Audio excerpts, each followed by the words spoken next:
Hi, and welcome back to another episode of The Breakdown with Bethany. I'm Bethany Braun Silva, and today my guest is actress and entrepreneur Nikki Reed. Nikki and I are going to be talking all about clean living and how you can get started and what she's doing to welcome her second baby. Stay tuned.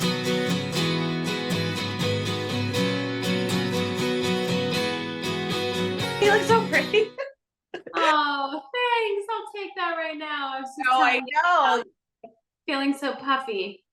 I know. I mean, my kids are 7 and 11, but my best friend is pregnant with twins, and so I'm like, gosh, twins. it's like it's been a minute. But how are you feeling? Let's jump right in.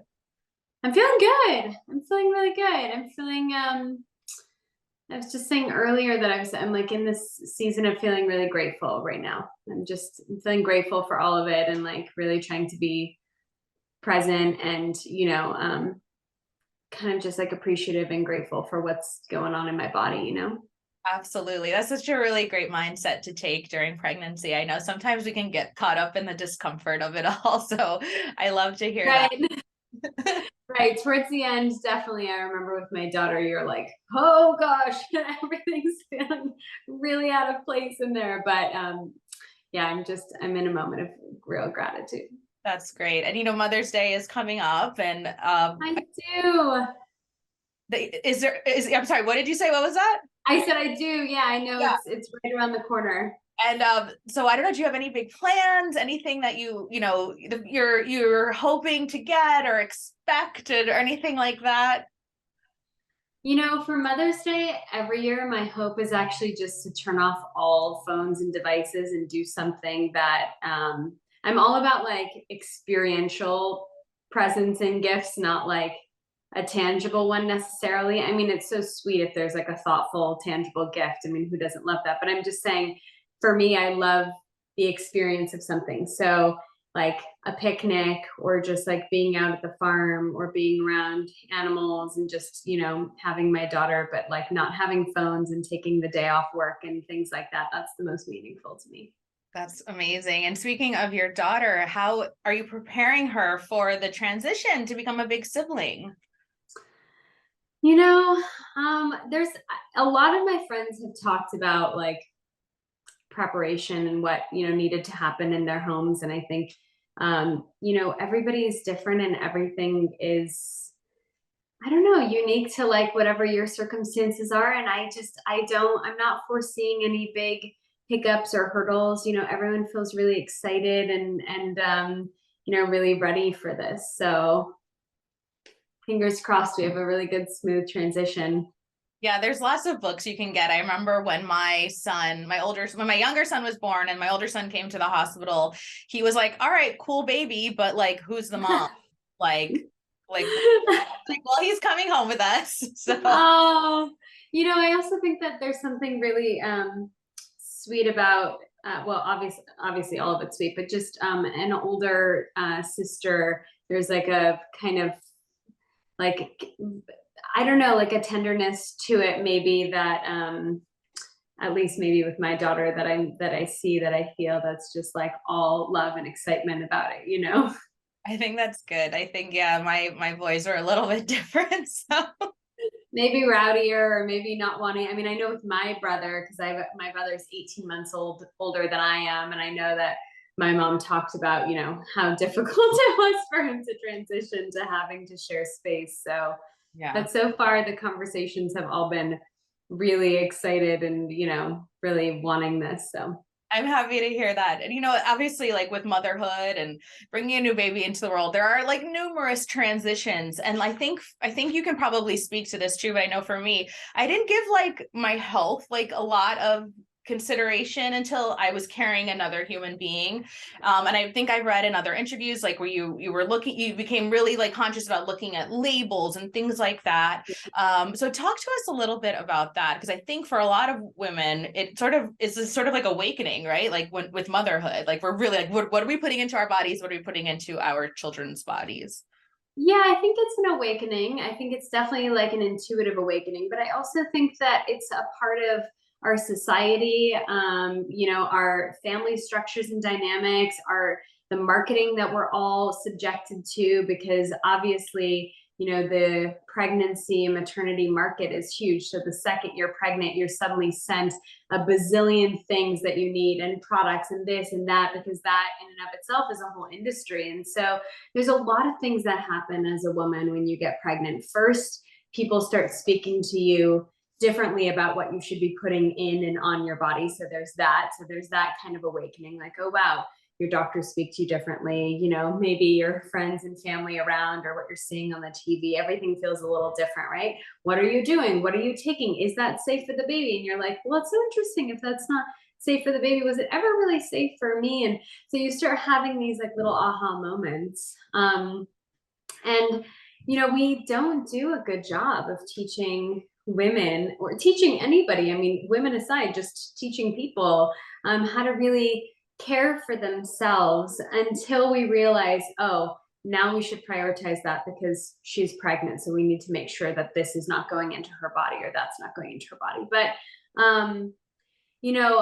a couple things that I've learned along the way, actually, that are so fascinating, is that even things that we think are really good for us, that are also, again, just going back to marketing, like an overabundance of things like, turmeric, or things that are really high in, bioflavonoids, or things like that.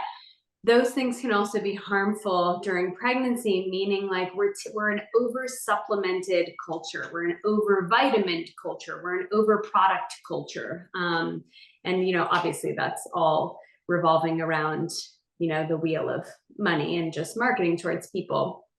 But anyway, just, yes, you're totally right on with that women are not really taught to think about these things until we're carrying a child, and then you are, and suddenly you can't go back. Suddenly you're going beyond just organic food and what makeup products am I wearing. You're like, oh, that's interesting. Should I be looking at the chemicals that are in the the workout clothes that I'm wearing that are going over my belly all day long? Or like, should there be chemicals in the cotton that's the underwear that I'm wearing? I don't know if I should be doing that anymore. And you start having these moments of like, wow, we're surrounded by so much toxicity all day long without knowing it, even in our environment. The candles that we're burning, the air fresheners we're using, the floor cleaners we're using, it's everywhere, and our bodies are so burdened by it. And then you become a parent and you're like, oh, maybe I should start. The first thing that happens when you have a child, obviously, is you start thinking about medicine, because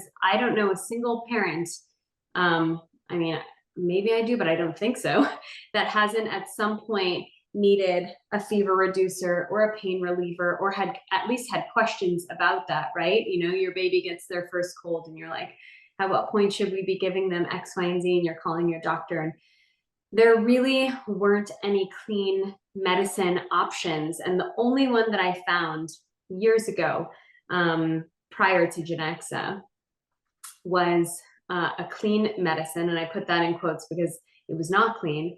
And it had an artificial sweetener that she had a really bad allergic reaction to. And I did 1 second of Googling and was like, oh my gosh. And this was marketed as clean. And this is actually a very common ingredient that children have allergic reactions to. And so I found Genexa. And sorry, I've totally segued into the next thing, but I came to Genexa as just like a mom and a fan and a customer. So I was buying Genexa because once you discover Genexa, you like can't go back. And so I reached out to the company myself and was like, what can I do to really get this message out there? Because moms need to know about this. At the time, there were only children's products, but now obviously Genexa has expanded into, adult products and a wide array of products. Actually, it's just fantastic. The company's grown in so many ways. But at the time I was like, what can I do? Because moms need to know about this. I would want to know about this. So I was just a fan, and a customer. Yeah. So I think a lot of the time, and, I'm a parenting editor. I've been one for, oh my gosh, 11 years now. And I think that just from my experience of like writing for and speaking to like an audience of moms, sometimes the hesitation is like, all right, great, it's clean and it's organic, but will it work? Is there anything like you can do to help like dispel that, especially with this brand? Yeah, absolutely. So I'm in full agreement with that. We all want things that work. So the great thing about Genexa is that it's all the same. It's real medicine. It's just made clean. So it's all the same active and effective ingredients that you're already familiar with. So take acetaminophen, for example.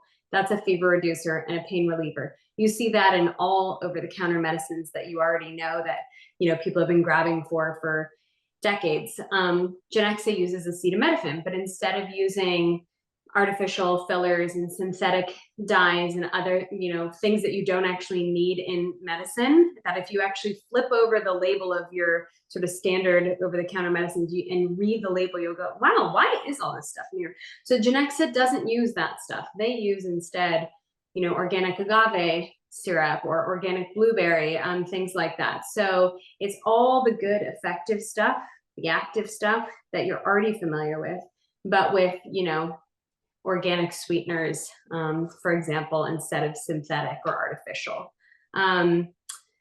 So that's the great thing about Genexa, is that you're not compromising efficacy. You're not going like, oh, do I have to use one or the other? It's actually like, no, this is the best of both worlds. That's why it's so great. I mean, I can't tell you how many times, our cabinets are only full of Genexa now, but even my husband, for example, because he travels a lot, and he, of course, gets sick from traveling, and he will only use Genexa. And I can't tell you how many times I've called and said, so the medicine cabinet's empty. Did you take it with you? Like, I need that right now. Did you take it? And he says, yeah, I called me like 10 minutes before we started today. And he just told me, oh my gosh, tell everybody, like, I have it on the plane with me, just in case. You don't have to convince people, right? You try it once and you're like, oh, of course I want this instead of that, because why do I want that when it comes with all these other things and this works just as well? Right. I think moms were open to trying anything, at this point, to like, if it's, for the benefit of our families and our kids. And then just to shift just like a little bit. I mean, if there's, of course, we know like overall health isn't just physical health, right? It's like those self-care moments, especially as a mom, your mental health. What are some things you do to like care for yourself, head to toe? You know what? I need to do a better job of that. I talk about that, and my girlfriends and I talk about that, but I'm here to admit that I need a little bit of a kick in the butt right now with taking care of myself. The things that I would like to do, if I had a little more time, are I really try to prioritize a little bit of exercise for myself. It kind of sets my head in the right space. I have 4 jobs. I work with 4 different companies, so I'm a busy bee, and I run my own business. Anyone who does that knows, in the entrepreneur space, like, the hours are endless and you're working weekends and you're in the grind, right? I'm in the grind. So a little bit of exercise is great. When I'm not pregnant, cold plunge is great. And also sometimes just getting outside and just, I love my horses and I love nature, and that's kind of my version of a meditation. Like, if I can just ride my horse for 45 minutes, everything is different. So if I can make time to do that, like 1 or 2 days a week, even, my heart is really happy. Those are the things for me that I would say. I love that. I mean, I live in New York City, but I think I would definitely benefit from a little time in nature, just like given the chaos of my surroundings at all time. But All of us can. All of us. We're so inundated with technology and screens and blue light, and our systems are so overburdened with that. yeah, absolutely. And so this is your second pregnancy. There was, I think I saw it's about a 6-year gap, right, in between pregnancies. And like you mentioned, there's so many products and things out there. Is there anything that you're relying on this time around? Any sort of like must-haves to make this pregnancy easier or anything like that? Ooh. I wish I came more prepared, because I would love to actually, my brain is in a fog, but I would love to actually share those things if I came more prepared. So in terms of like prenatals, I look for prenatals that use like methylated folate, methylcobalamin, so like the sort of more bioavailable forms of vitamins. This go round, I'm using a lot of organic macadamia nut oil, and kind of steering away from anything that's like labeled like a pregnancy product that I'm being sold. I kind of like shift away from that and just focus on things that are just like whole ingredient products. I I did discover a hair color that I'm going to be using soon, but it's called hair print, and I got really excited about it. And it's like, I mean, don't quote me because I haven't used it yet, but like 3 or 4 ingredients in this. And so, you know, as a mom, like when you're pregnant, like, can I color my hair? I really just want to color a little bit of my hair. And so so I'll let you know how that goes. That's called hair print. Some other mom and baby things. I don't paint my nails or my toes when I'm pregnant. So, I mean, who has the time to do that anyway with, you know, kids' jobs and all the things? I'm sure all you guys relate to that. I don't, you know, but I definitely don't do it when I'm pregnant. I use a lot of living libations, which is one of the most fantastic, very stripped down lines of skincare imaginable. And I've been getting very into holistic dentistry. I just read a book on it. I love to read books and medical journals in my off time. Yeah. What else? I make my own That's things. good. That's a pretty comprehensive list right there. I mean, I think like we always love, I think also part of like what I love to do is like the best product recommendations come from other moms. Like, and that's what like I have to ask that because I mean, these are the tried and true things. But I also want to talk about, you guys were at a pre-Oscar party, and in my research for this interview, I saw you in this incredible dress, and like it's not like all these, as when you're pregnant, it can be kind of extra hard to like get yourself up and looking fancy, especially for like, you know, an Oscars party or anything like that. But can we talk a little bit about like maternity fashion and maybe some of your go-tos, like what do you like to wear? How do you stay feeling good during your pregnancy? Things like that. Yes. Again, I wish I had like a comprehensive list for you because I really failed in that department. I noticed I wore only the same like single 2 things for this entire pregnancy. Yeah, I kind of go for like jumpsuits and overalls. I try not to purchase a bunch of new things because I'm all about minimizing waste. And I feel like I noticed from my last pregnancy that, you know, a lot of things that you get when you're pregnant, you no longer wear when you're not pregnant. And I don't like waste. So I called all my friends at the beginning of this pregnancy and I was like, who wants to donate to the maternity pile? And we did like a clothing swap. Where you know, people just brought their things that they had or things that felt, you know, loose or baggy or, and so that was kind of how I navigated this pregnancy. But yeah, red carpet stuff is a whole other world because trying to find things that, you know, you feel confident in that also fit your body. You know, it's all part of the journey, but yeah, you're navigating something totally new. You know, I'm 40 pounds heavier than my my pre-pregnancy body, so nothing fits in my closet. Yeah, that I get that totally. Okay, final question, and it kind of just like totally flew out of my head. Isn't that crazy? And I'm not even pregnant. I had it. It was so That's good. okay. That's just called being a mom. That's all day long. Oh my gosh, I hope I get it back, but I might not. What was it? It was so, oh, this is what it was. This is what it was. Got it. It came back. All right. So I love that you're all about clean beauty and minimizing waste. And I think that's really aspirational for a lot of us, like myself included. What would you tell somebody, like, how can they maybe get started on living like a cleaner lifestyle, a more minimalist lifestyle? Because even though it's sort of like stripping away like unnecessary things, it can feel overwhelming, right? Like for me, I'm like, wait, but I need all my things and this and that. And I like, how can I make these really big impactful changes when it comes to what we eat and consume, even, you know? So I know a lot of people think like that, and you seem to like be a pro when it comes to that. So what are some like small, you know, tangible steps people can take? So that's like a 2 or 3 fold answer. So, reading labels is the best thing you can do for yourself or for your family. Flip it over. You think you know what's in it. You probably don't. You think you know how, if you can't pronounce it, Google it and figure it out. And less is more. So I try to stick with things that have 5 ingredients or less as my sort of rule for everything, which once you start going like, what's in my toothpaste? You know, like why did I think that this was natural toothpaste, but there's 96 ingredients in this and I don't know what any of them are. And a lot of them have X's and Y's and O's in them. And you're like, oh, those sound like a lot of chemicals. Right. A lot of pHs too, like phthalate. Yeah, exactly. It's yes. I don't know how to say it. So 5 ingredients or less. read labels. And anytime I want something really badly, before I buy it, whether that's like a piece of clothing or, even just something from the grocery store, I just literally pause and I go, do I need this? And if the answer is yes, I can envision myself in this for, the next 10, 15 years, or yes, I'm going to eat this whole thing before it goes, bad or whatever it is.